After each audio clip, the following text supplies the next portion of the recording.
Real flowers. Yes.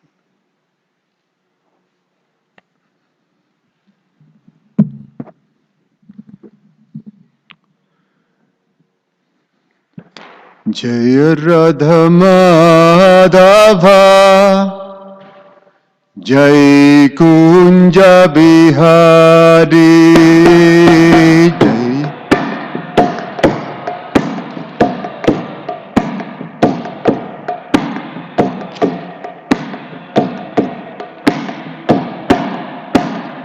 Jaya Radha Madhava Jai Kunja Bihari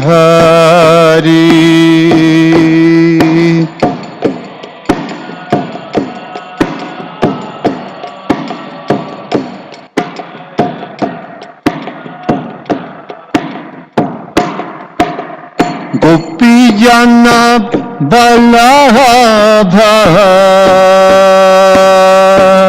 Giribharadhari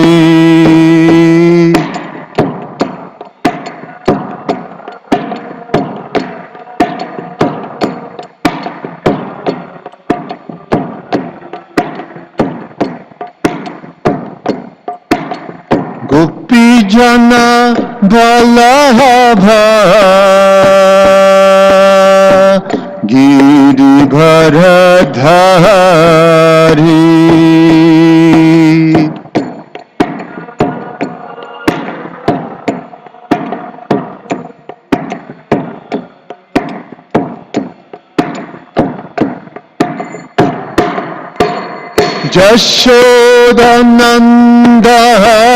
Jashodanandana Jaya Braja Janaranjana Jaya Braja Janaranjana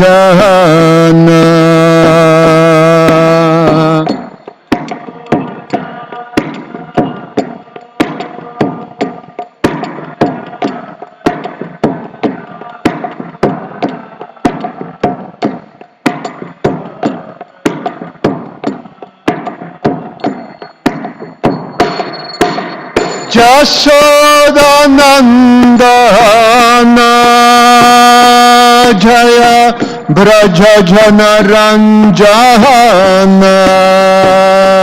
Jaya Braja Janaranjana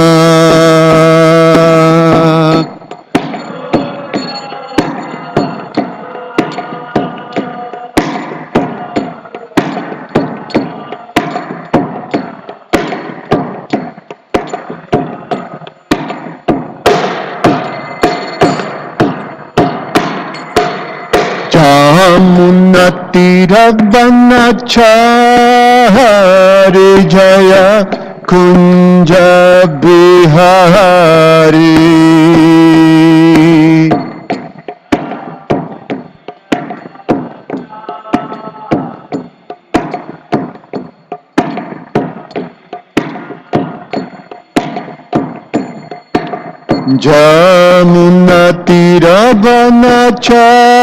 Jamunatiravanachari Jaya Kunja Bihari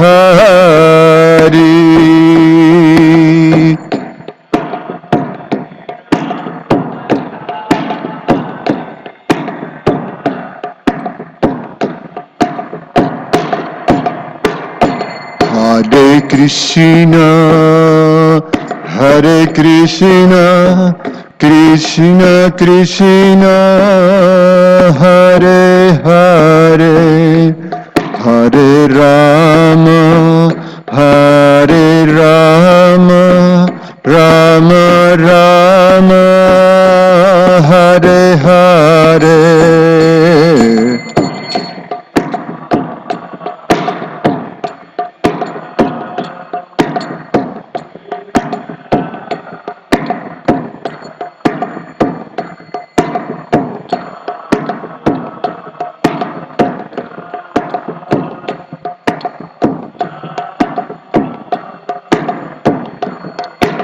Hare Krishna, Hare Krishna, Krishna Krishna, Hare Hare, Hare Rama, Hare Rama, Rama Rama, Hare Hare.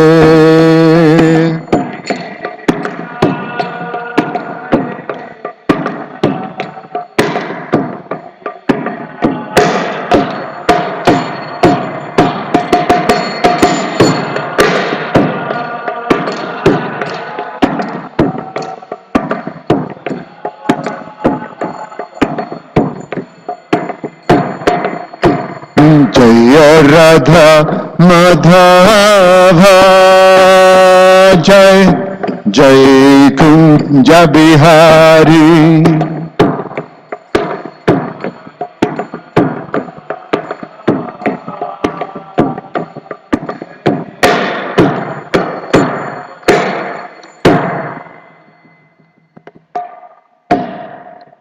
Jayam Vishnupad Paramahansa Parivrajagacharya Ashto Tarasata Shishimad His Divine Grace A.C. Bhaktivedanta Swami Srila Prabhupada Ki Jayam Vishnupad Paramahansa Parivrajagacharya Ashto Tarasata Shishimad His Divine Grace Bhaktisiddhanta Saraswati Goswami Maharaj Srila Prabhupada Ki Ananta Koti Vaishnava Vrinda Ki ISKCON Founder Acharya Srila Prabhupada Ki Garantarashimam Bhagavatam Ki Nitai Gaura Premanandi. All glories to the assembled devotees. All glories to the assembled devotees. All glories to the assembled devotees. All glories to Shishiguru and Shigoranga.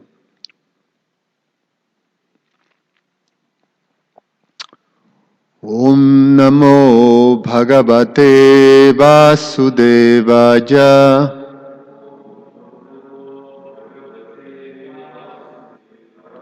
Om Namo Bhagavate Vasudevaya.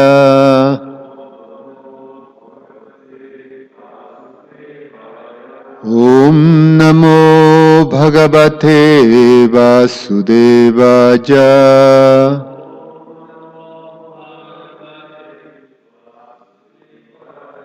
Reading from Srimad Bhagavatam, Canto 10, entitled The Summon Bonon, Chapter 39, Akrura's Vision, text 46 all the way to 52.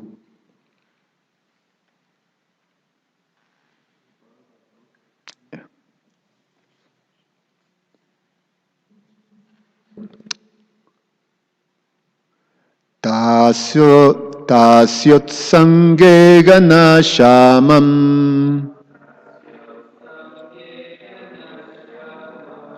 Pita kaushe yabashanam Purusham chaturbujam satam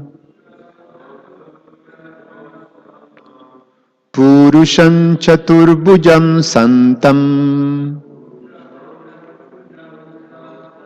Padmapatrarunekshanam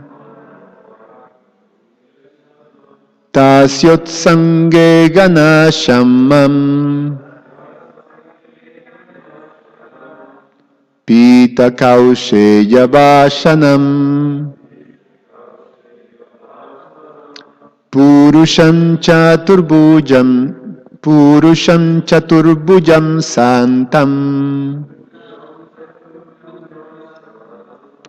Padmapatrarunekshanam Tasyotsange ghanashamam Pita kaushe yabashanam Purusham chaturbujam santam Padmapatrarunekshanam. Please chant.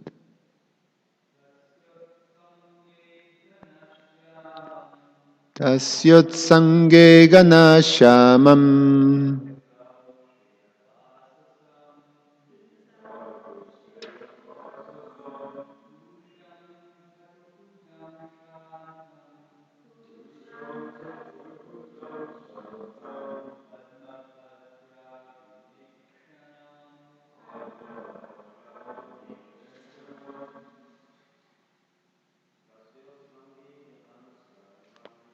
Tasyotsange ganatsyamam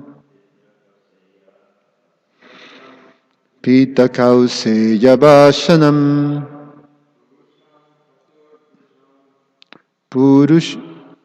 Purusham chaturbhujam santam Padmapatra runekshanam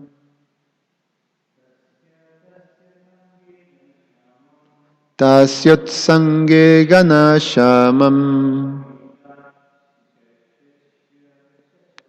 Pitakause yavashanam Purusham chaturbhujam shantam Padmapatra runekshanam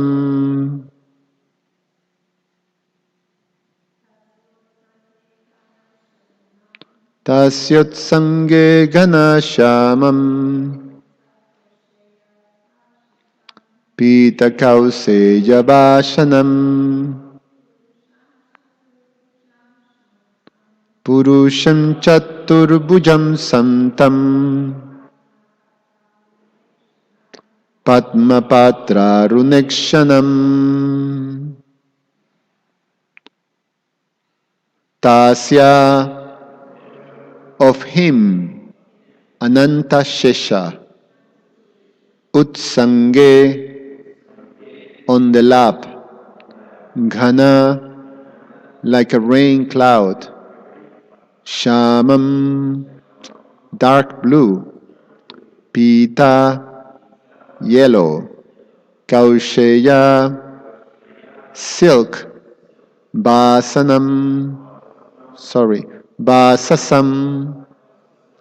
whose garment Purusham the Supreme Lord Chatubhujam with 4 arms Santam peaceful Padma of a lotus Patra like the leaf Aruna reddish.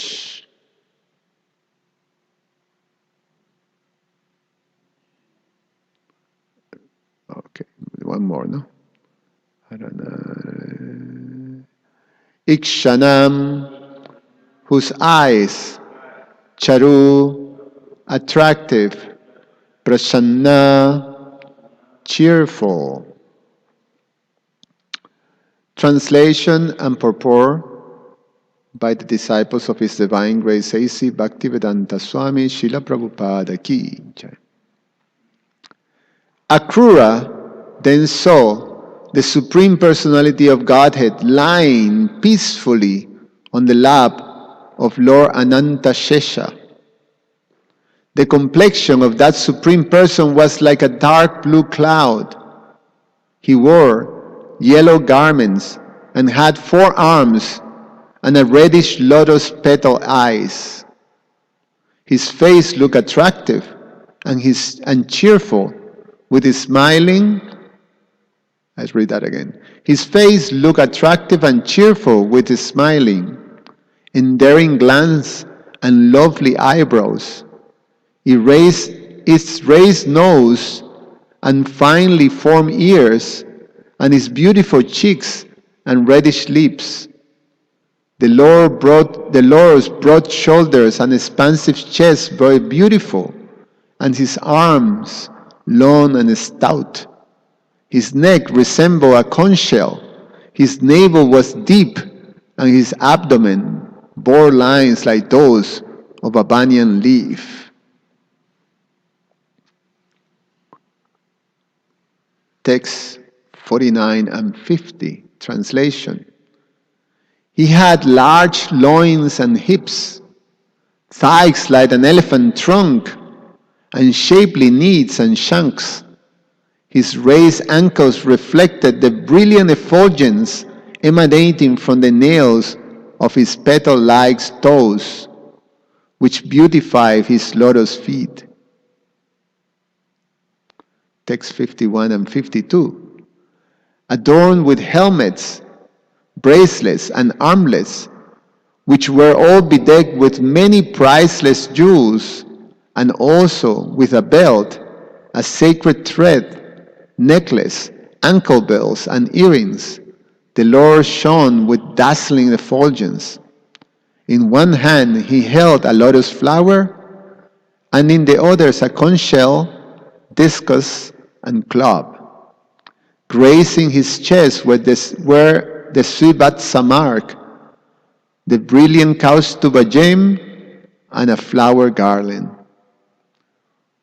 Om Jnana Timirandasya Jnananjana Shalakaya Chakshur Ummilitam Yena Tasmai Sri Guruve Namaha. Namo Om Vishnupadaya Krishna Prasaya Bhutale Srimate Romapada Swami Iti Namine. Namo Om Vishnupadaya Krishna Prestaya Bhutale Srimate Bhaktivedanta Swamin Iti Namine.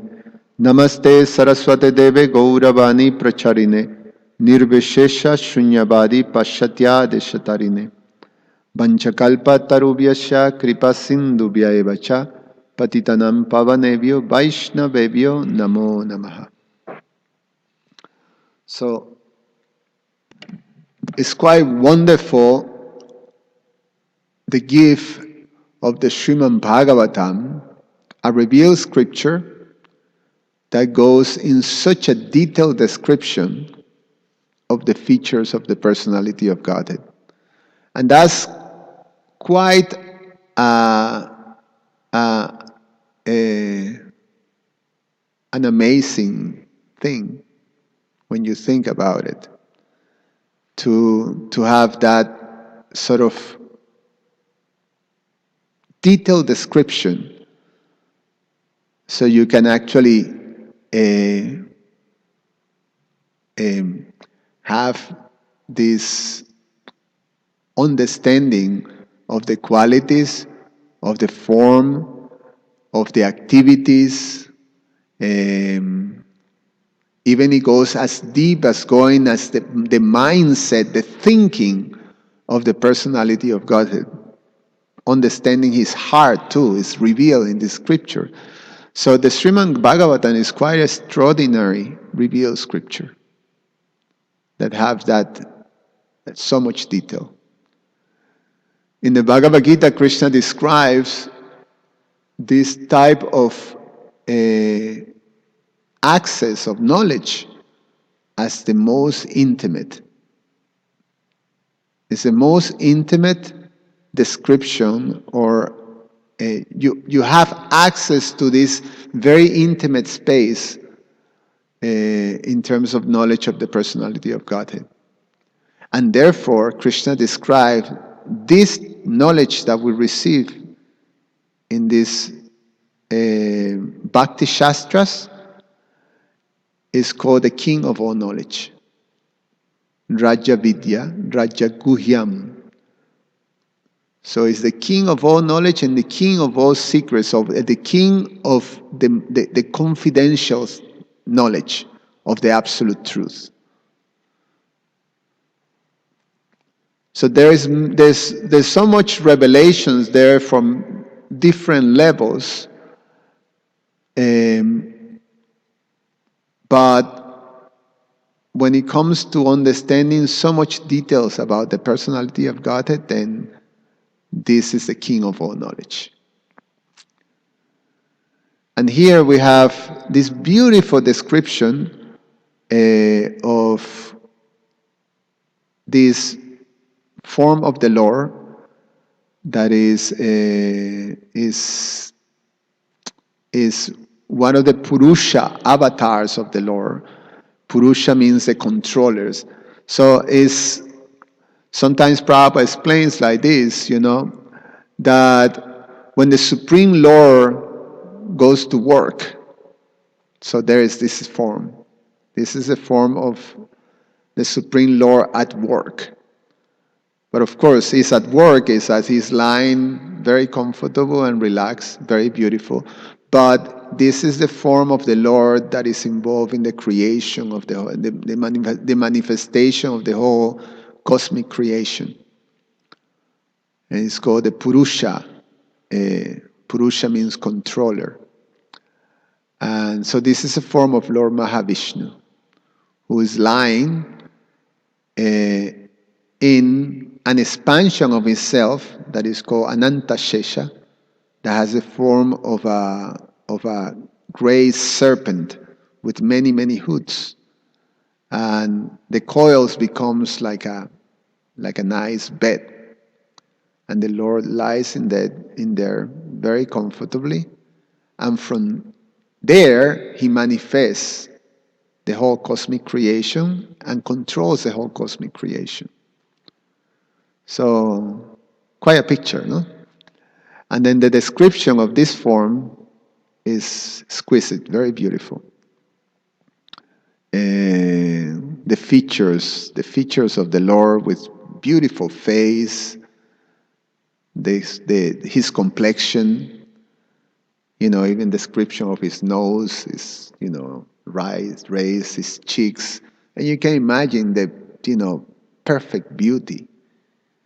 And his arms are long and stout, so he's, and his legs are like trunks of elephants, so very strong, powerful, but very beautiful. The other day we were discussing that the descriptions of the Lord have this perfect balance of strength and power and what was the other word?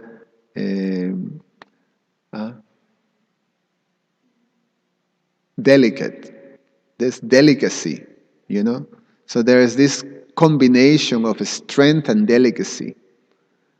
So it's all, lotus is like a flower is very delicate. A lotus flower when it's fully bloom is a very beautiful and delicate.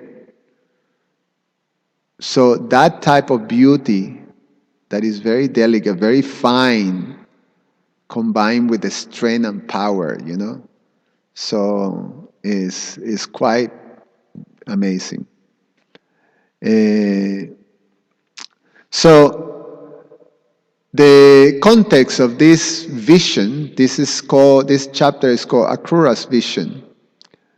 Akrura, just for the benefit of Phil and Kella, that this is a whole narration that goes for a long time, and is coming to a high point.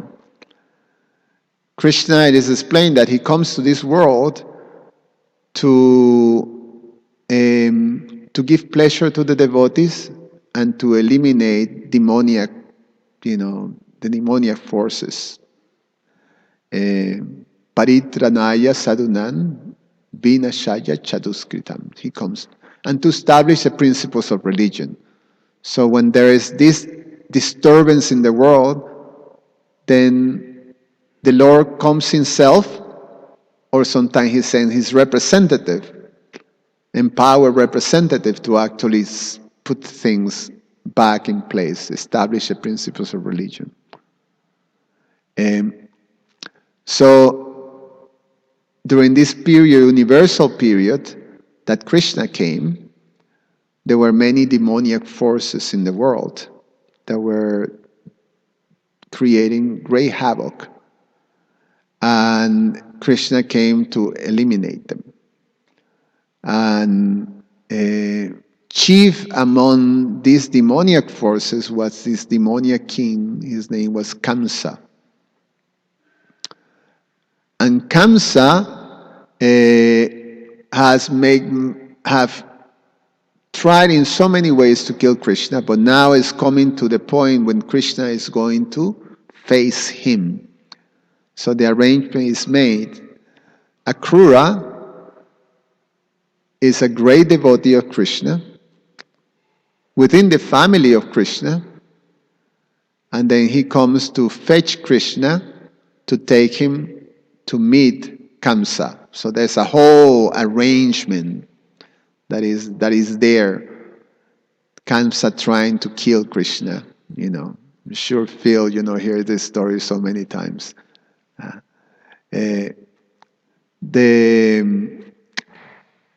there's a whole arrangement, a whole plan that Kansa has to kill Krishna, which obviously will fail completely flat. But the situation is Akrura comes to fetch Krishna, take him from Vrindavan to Mathura. Mathura is the capital of the king. And Vrindavan is a village of cowherds, cowherdmen, and like that. And Vrindavan, it is explained that is the abode of Krishna. It's the most intimate, it's the highest abode in the whole creation. It's the abode with Krishna is at home. When you're at home, then you're surrounded by those who are the most intimate related to you. Your brothers, your father, your mother, your cousins, your wife, like that. All very intimate related.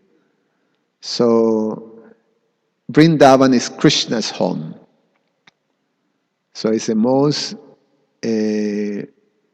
intimate place that is there. Vrindavan is called the Madhurya Dham. Madhurya means sweetness. Is the holy place in which the sweetness of intimacy and love is, the most is manifested in full. And Mathura and Dwarka, these are the places when Krishna goes to work. And these places are called Aishwaryadham, right? Aishwaryadham. Aishwaryadham means opulence. Is where Krishna manifests his full opulence. Power is explained that there is all this great opulence of power, fame, wealth, beauty, knowledge, renunciation, all these things. But the highlight part of these places, Mathura and Dwarka, it manifests in this opulence of wealth and and power and splendor. So Akrura is taking Krishna from Vrindavan to Mathura to meet this demoniac king. So he stops at a place that is right on the limit of Vrindavan and Mathura, the districts. When you go right now into the district of Mathura, then that line, that limit between Vrindavan and Mathura, he stopped right there. And in that place, the Yamuna River, which is the sacred river that passed through Vrindavan, is right there in that spot. So the long ride from Vrindavan to Mathura, then in the midway, right on the line, on the limit, Akrura decided to stop the chariot and take a bath in Vrindavan, in the Yamuna. And when he goes and takes the bath, Krishna and Balaram are sitting in the chariot. He goes and takes the bath, and then when he's in the water, he sees Krishna and Balaram right there. And he gets very confused. So he says, well, they were in the chariot. How's that they're here? And then he goes back to the chariot to check, and then it's Krishna and Balaram in the chariot. So he goes all very confused. Oh, what do I had a vision or something? I have that imagined something. So he came back to the water, and then he saw this form that is described here. He saw the form of Lord Vishnu lying in the bed of Anantashesha. And then he realized, he could understand that there is no difference between Lord Vishnu and Ananta Shesha, Krishna and Balaram. So from there he continued. But there's something very special about this place. This place in Vrindavan, have you been in Vrindavan, Phil? When you make it there, you take Kela too. It's the most beautiful place you can ever imagine. If you go in the mood of, if you absorb yourself and listen to these beautiful pastimes, when you visit Vrindavan, it's just out of the world. It's a place that it's a small village, 5,000 temples. It's like wherever you go, you haven't been there and done, no? Not yet. You have to make it one time. Just go with a Charanishta.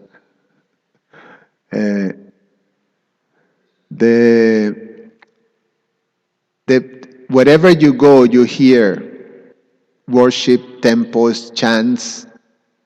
Everybody greets you. It's not good morning. Everybody say Radhe Radhe, Jai Shri Radhe. So it's a very beautiful place. And this place is called Akrura Ghat. And it's a very special place. Have quite a significance. Is pretty much in a from Vrindavan, it's a very quiet place. In general, when you do the Vrindavan Parikram, our temple is in a place called, now I have a blank in the mind. Where's it? Raman Reddy. So is way in a corner, of Vrindavan, and then if you start the parikram right there, you go like this, and then you pass Keshi Ghat, you pass Madam Mohan Temple, not Keshi Ghat, Kaliya Ghat. Then you pass Madam Mohan, then you go to Kelly Ghat, and then when you start to go in the loop back around, as you're going towards the end, there's a path that leads you into a field. And then you keep going in that field, in that path. It's just a dirt path, going through Akrura Ghat. You've been there. Probably you remember this temple. There's two places there. There's one, as you keep going, you see in the distance, in a hill, there's a temple called the Bhojanastali, tall in a hill, that when Krishna and Balaram and the cowherd boys, they took the lunch that was given by the Jagyapatnis, the wives of the Brahmanas. So, and I think the temple there's a deity of Krishna in that temple in the hill that is called, what is it? Bhattara Bihari, you remember, Prabhu? Bhattara Bihari. But it's a place where, it's that pastime. Close by, then Akrura Ghat. And there's when you do the parikram, and when you do the Vrindavan parikram, or actually even the whole Brajamandala parikram, there is one, of course, the Goswamis of Vrindavan are the chief sages in our line, that they discover many of these places of worship, the main principal places of worship of Krishna and of his pastimes. But there is also one disciple of Gopal Bhatta Goswami. A disciple of Gopal Bhatta Goswami's disciple. That is a very important Goswami in our line. His name is Narayan Bhatta Goswami. You hear about him? Narayan Bhatta Goswami is very famous in Vrindavan because he discovers so many places in the whole Brajamandala area. And one of the places that he discovered was this Akrura Ghat. And he put together a book that is the main book that is used during the Brajamandala Parikram, that is called Braja Kel, what is it? Braja, I can't remember the name of the book. But it's a book that tells you about, each of the places, how you start, and then from each of those places you have a pranam mantra, offering obeisances to that place. And the pranam mantra, I have it here, that he had for Akrura Ghat is as follows. This is the translation. That's what I could follow. Oh, the name of the book is Braja Bhakti Vilas.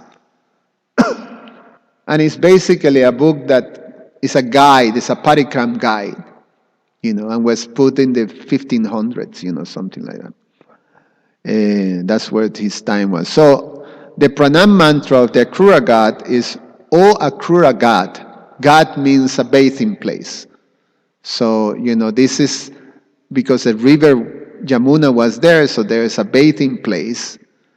And, O Akrura Ghat, O most wonderful place of pilgrimage, O you who bestow liberation upon Akrura, O Vishnu personified, awarding us a place of residence in Vishnu Loka, we offer obeisances to you who are granting us the ability of seeing and pleasing Krishna.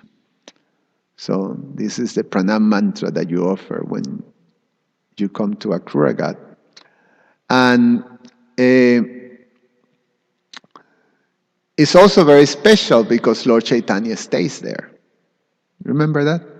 When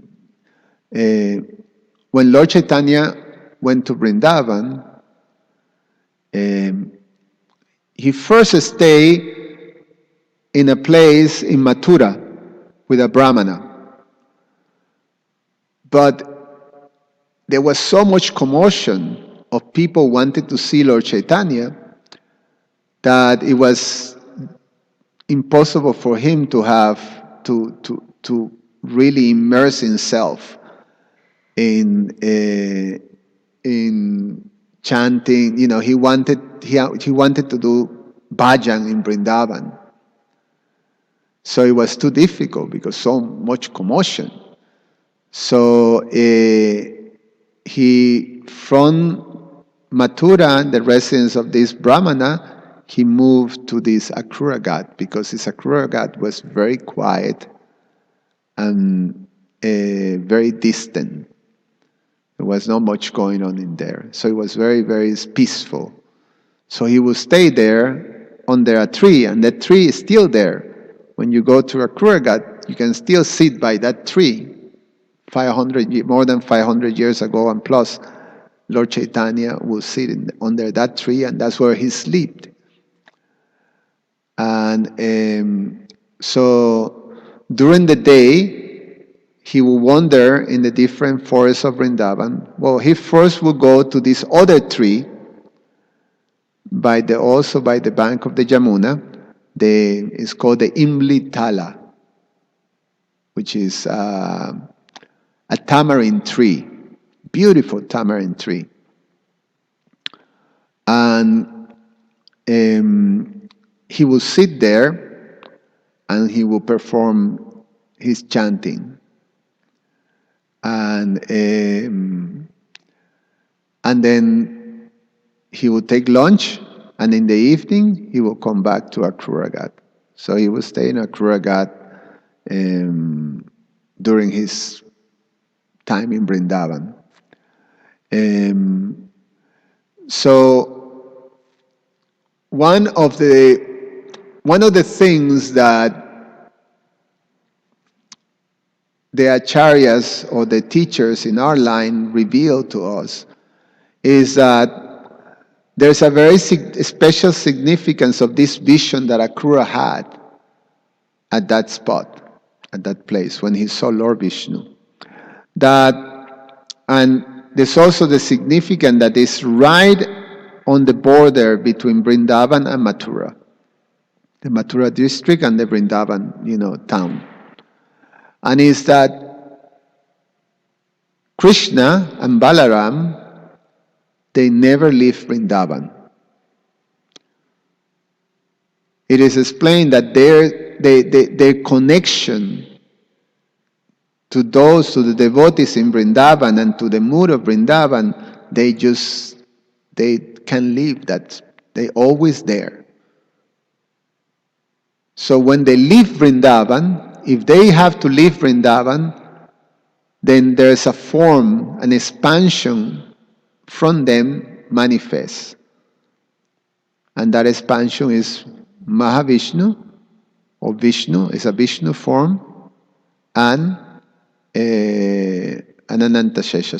It's also explained as Vasudev and Sankarshan. These are another expansions.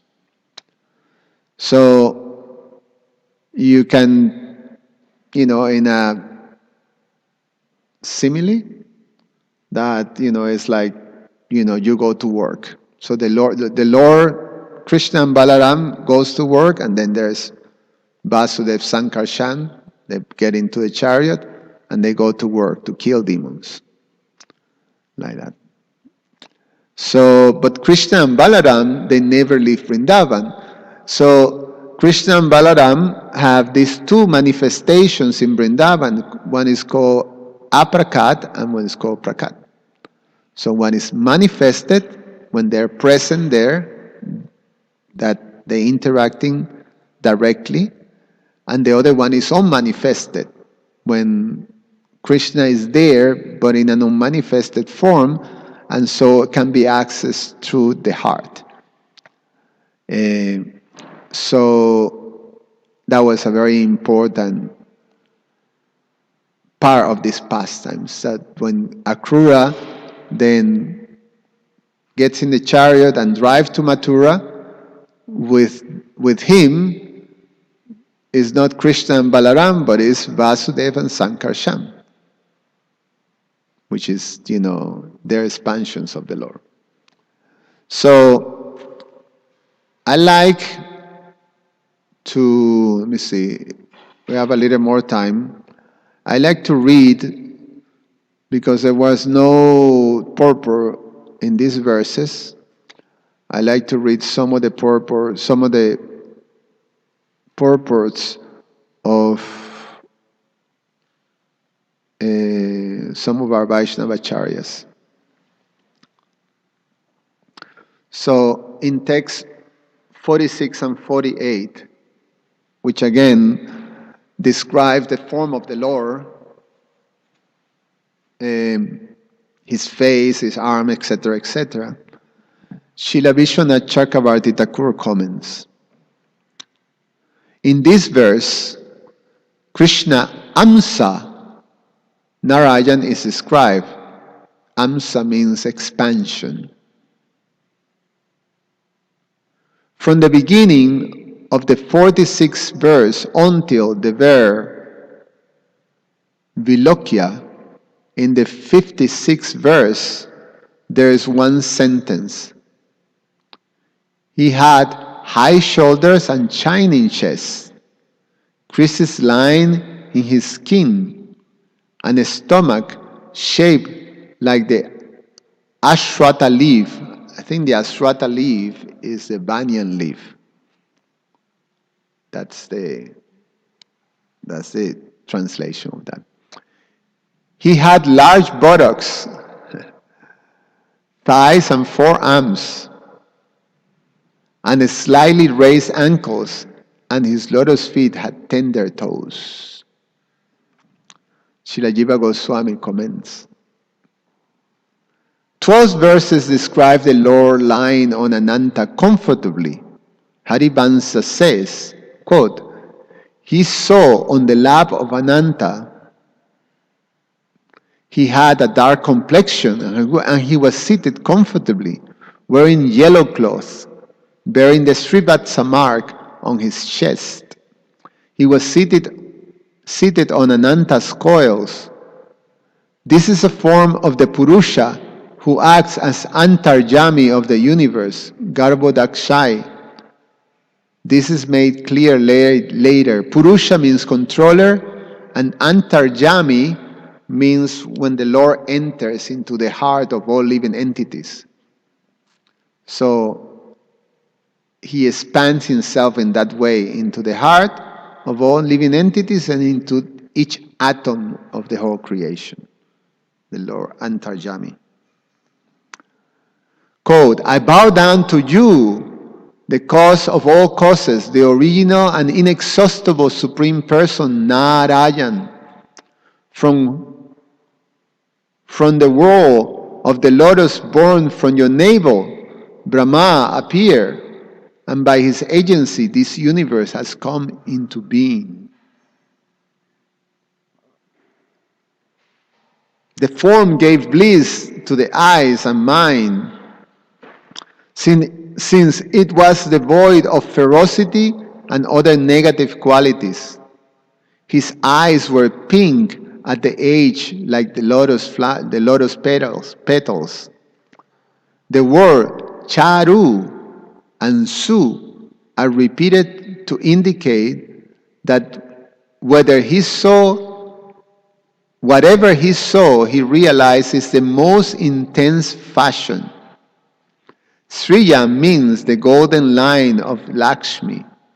This will be explained later as a form of his beloved. His throat was marked with 3 lines.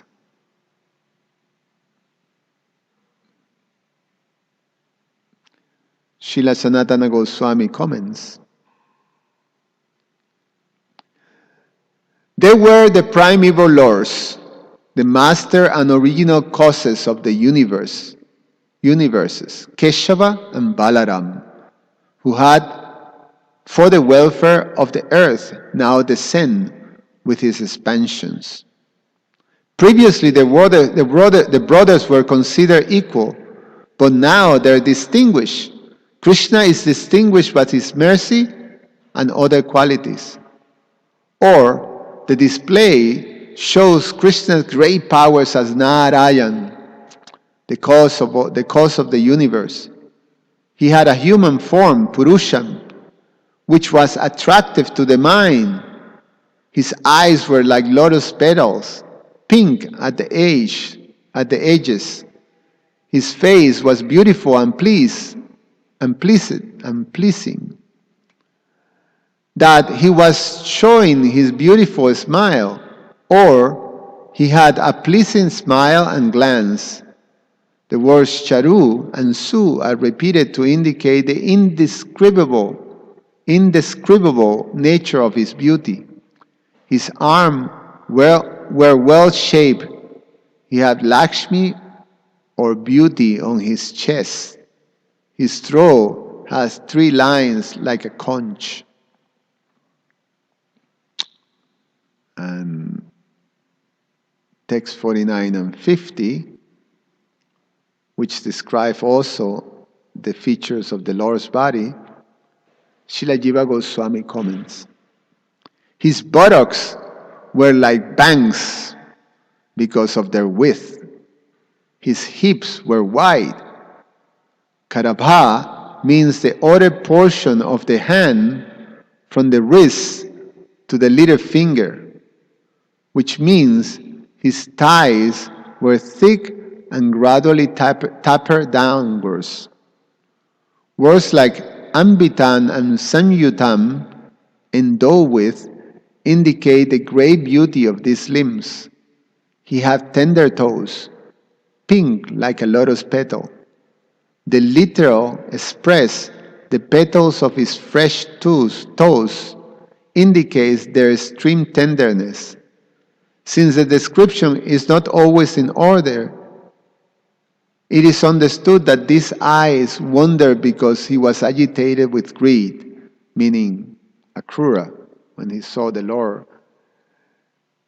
I mean, it was such a vision that his eyes were all over the, agitated, trying to, take as much, as you can. Sometimes when you take darshan of the deities, everything is so beautiful.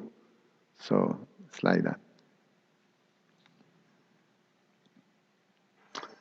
Srila Sanatana Goswami comments on this verse. O King, Sukadev expressed joy in describing the lotus feet of the Lord, which give life to the devotees. Or he expresses fixing this description in his mind. The word Nava indicates the beauty of his toes, or the underside of his toes, pink like a new petal. The description starts with his face and ends with his feet. Though other limbs are not mentioned, they are understood to be beautiful also. Since his face was beautiful, his forehead and chin were beautiful. Since his smile was beautiful, his teeth were more beautiful than kunda flowers. Since his arms were long and well-shaped, his hands were also well-shaped. After describing his lips, his arms, his chest, and then his neck are described, the order is according to where Akrura's glance fell, noting the particular beauty. And then two more for the last verses, 51 and 52. Srila Jiva Goswami comments. Now the ornaments are described in two verses. So this verse 51 and 52 describe the ornaments, the bracelets, the necklaces, the belt, the earrings, and all that. Now the ornaments are described in two verses. The priceless jewels were the finest jewels. The thread necklace, ankles, and earrings were also the best. He shone with all these items, or he wore these ornaments and shone because of his natural effulgence like a million suns. The lotus is mentioned separately from the other items in his hand, since it's not a weapon. The lotus is particularly mentioned in his hand because he wore lotuses on other parts of his body as well. And Srila Sanatana Goswami comments.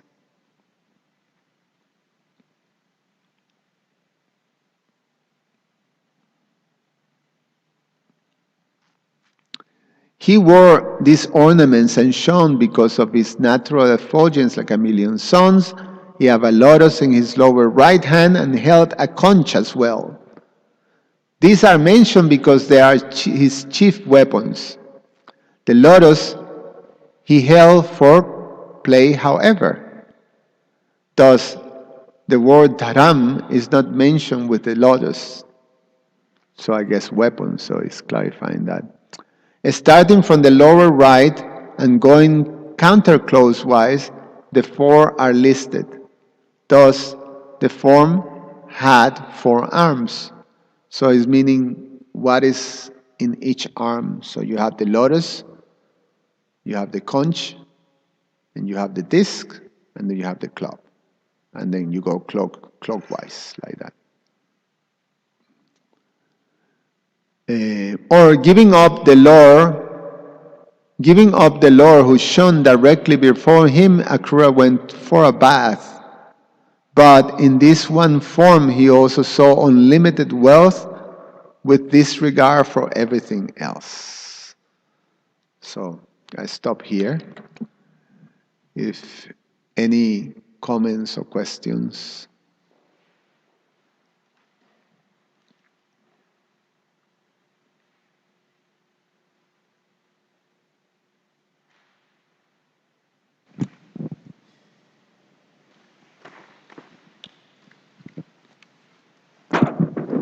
Sure. Hare Krishna Prabhu, thank you for your class.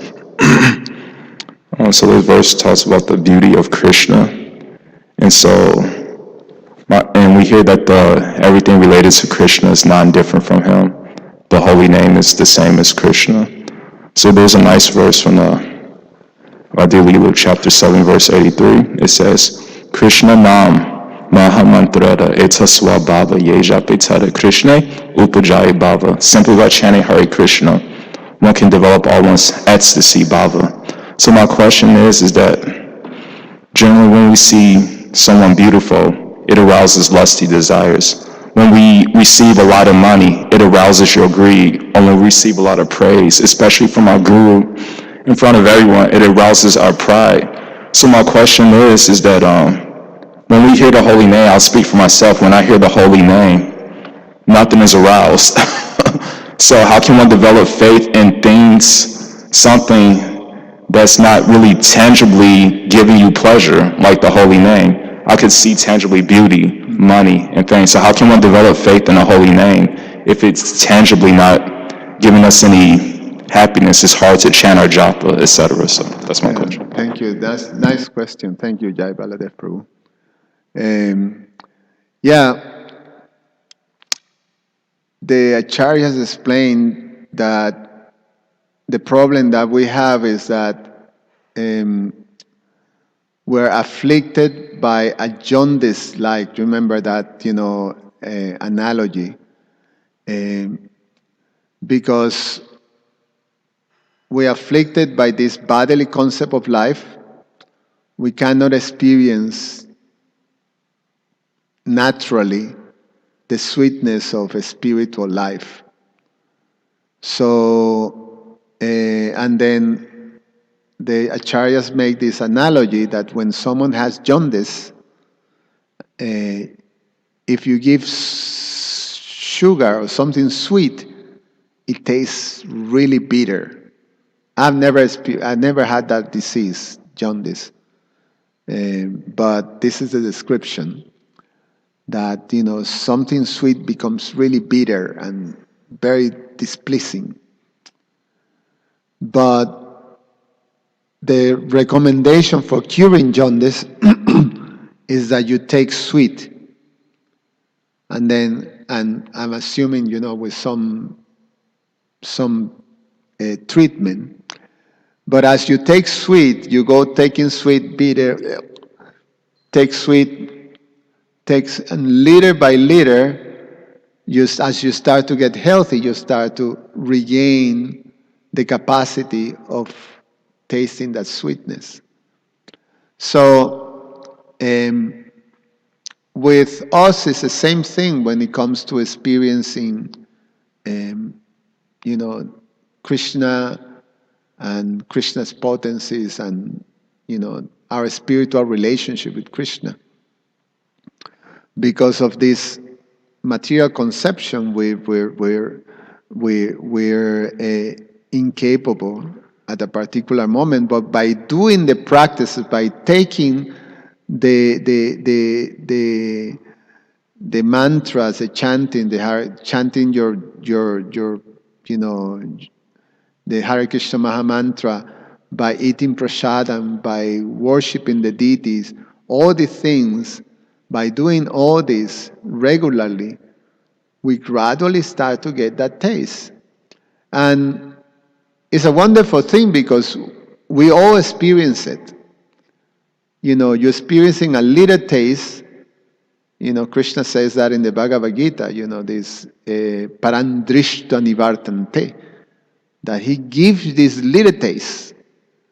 But this little taste is so amazing that you just want more. And you keep going and keep going and keep going and keep going, and we start to develop a taste, and then that taste develops further and further until we start to really experience the sweetness. The breakdown that the acharyas gives of the process of devotional service is that the beginning stages is really struggling. You You start with Shraddha, Atao Shraddha, Sadhu Sangha.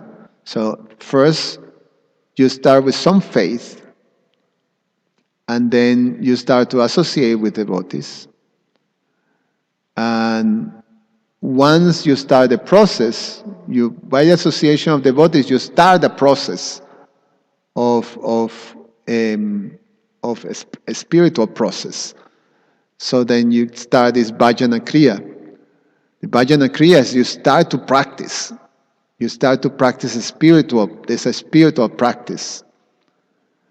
And that's at the stage that we don't, we chant, but we do it mechanically because we're not experiencing anything. We have faith by the association of devotees. We gain that faith, and we do it because we embrace that, we believe in that. And we experience, it's not that we don't experience anything, but the sweetness, we may not experience. And then there's an artha nivritti, which is the cleansing of the heart of unwanted things, and that part is quite tough. And that's what takes the bulk of most of the life of the devotees, that we go through. But then when it comes to nishta, that now your position is steady, the next stage, when you're able to break to that, then Srila Vishwanath Chakravarti Thakur says that that's when you start to experience sweetness. That's when you start to actually taste something sweet. And it keeps going deeper and deeper and deeper, more until you're completely immersed in the, prema, which is the full 24/7 immersion in the sweetness of your relationship with Krishna. So,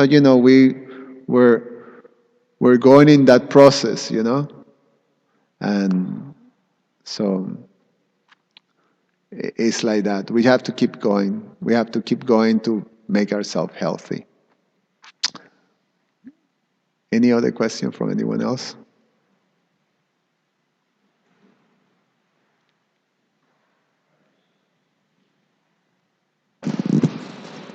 Hare Krishna Prabhu. It may seem like a simple question. What does it mean to be equal to everyone? From Krishna's perspective, or from a devotee perspective? From devotee's perspective, yes. Well, it's a quality of a devotee. When the description of the devotee is Shama Darshana, or that is able to see with equal vision. So when you see people, you relate with people as a spirit soul. You see a spirit soul, not only people, but actually all living entities. You see a spirit soul. So you relate from the perspective of spirit. It's a high position. It's a very elevated position of consciousness. In terms of ourselves, when we meet, we're not necessarily on that, where most of us are not in that elevated position of consciousness. How do we practice being equal? Well, we have to cultivate these things. We have to cultivate, to understand at least that, try to relate with each other as spirit souls. We all brothers and sisters from the spiritual perspective. Krishna says, Aham pita, what is it? Aham bija pradapita. That he is the seed-giving fathers of all living entities. So we have that common. So we start to relate like that. So the problem that we have, and you can take it for granted, when we deal with each other, just focusing on the externals, there's always going to be problems. There's going to be conflict because we're relating from a perspective of differences, of diversity. The way you process the world may not be the same the way I process the world. We may be seeing the same thing, but we process it differently because we have, it's through this body that I'm processing, and you have a body, and they're all very unique, these different bodies. Sometimes the differences are quite stark. And when we relate from this external bodily concept of life, then we're just going to be seeing differences. So we cannot be equal. We have a bias, like an implicit bias. It doesn't have to be explicit, but implicitly, we tend to go towards, those who are like us. And we tend to relate to those who are like us. Birds of the same feathers, they flock together, It's a natural thing when you are in that platform, material platform. If you go beyond that, you start to expand your capacity. Then you start to see, at least, that we can, in our position, we can relate like this. I may not be able to see you as a spirit soul, but I can see you as someone who has, we're different, but we unify because we are a spirit soul, and we have something in common. We have a connection with the Supreme Personality of Godhead. We're related like that. And your devotion may be expressed in this way or that way, so we can respect each other, and when it's like that, our difference can be negotiated. So we try to relate in such a way that we respect each other's differences, and we try to connect in that unifies us, which is we're spirit soul. So it's an important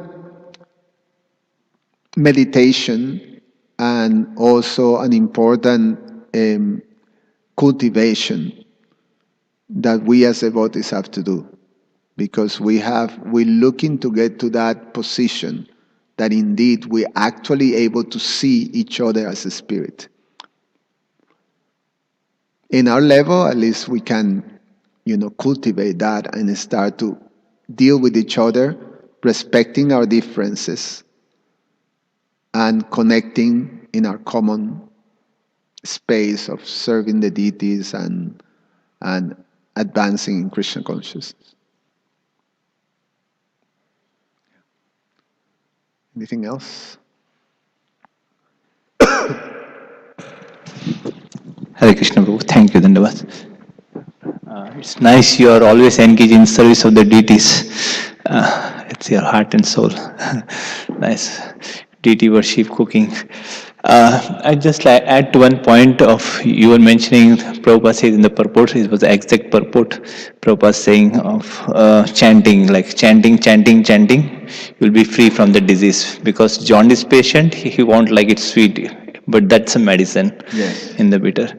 But also Prabhupada goes to further and says, if we do anything for our sense gratification, it will be cause of suffering. Yes. Everything should be done for the pleasure of Krishna, like that.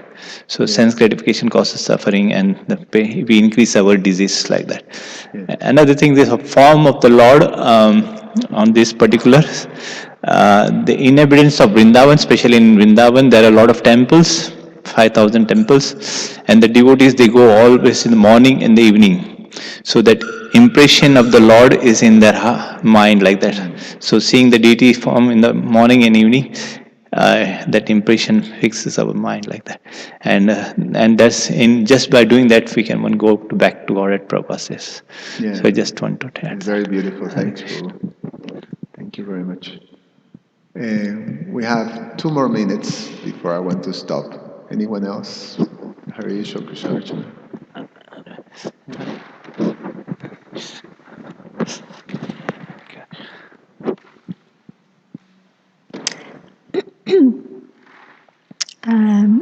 that particular commentary, it was Srila Jiva Goswami who was saying that Akura's eyes were sort of traveling in a different way because of the extraordinary sight in front of him.